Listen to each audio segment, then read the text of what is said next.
আমি কালীঘাট আমার বাড়িতে আর কি যে ভদ্রমহিলার মেয়ের রেপ করা হয়েছে বলে অভিযোগ, মানে উনি আমাকে তাই বলেছেন এবং আমরা গিয়েছিলাম থানায় কেস ডায়েরি লেখাতে।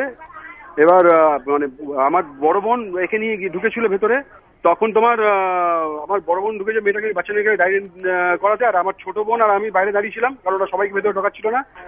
আমার বোন শুধু বলেছে অন্যায়ের মধ্যে যে আজকে কালীঘাটের নিরাপত্তা কোথায়, যদি আজকে এই বাচ্চা মেয়েটার এই অবস্থায় থাকে তাহলে আমাদের তো আরো হবে না। তো তখন অফিসার এসে বোনকে চিৎকার করে বলছে চুপ করুন, আপনি বেশি উত্তেজিতভাবে কথা বলছেন। যখন আমাকে আমি বললাম যে আমি তো আপনার থানার ভেতরে গিয়ে চিৎকার চেঁচামেচি করছি, আমরা বাইরে দাঁড়িয়ে বলছি, তাহলে বলতে পারবে না?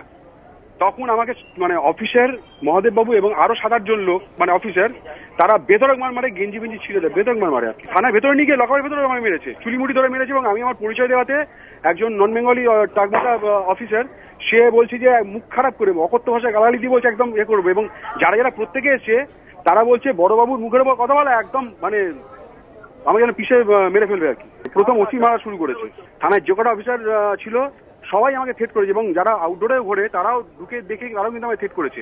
আমার পাড়ায় লোক গিয়ে আমাকে ছাড়িয়ে এনেছে। আমি বলছি কলকাতার অবস্থা খুব খারাপ, মানে এবং কালীঘাটের অবস্থা আরো খারাপ, ভয়াবহ অবস্থা। মানে কালীঘাটে আমি আমার প্রায় 38-39 বছর বয়স হয়ে গেল, আমার মনে হয় যত দিন যাচ্ছে তত মানে আরো খারাপের অবস্থায় যাচ্ছে।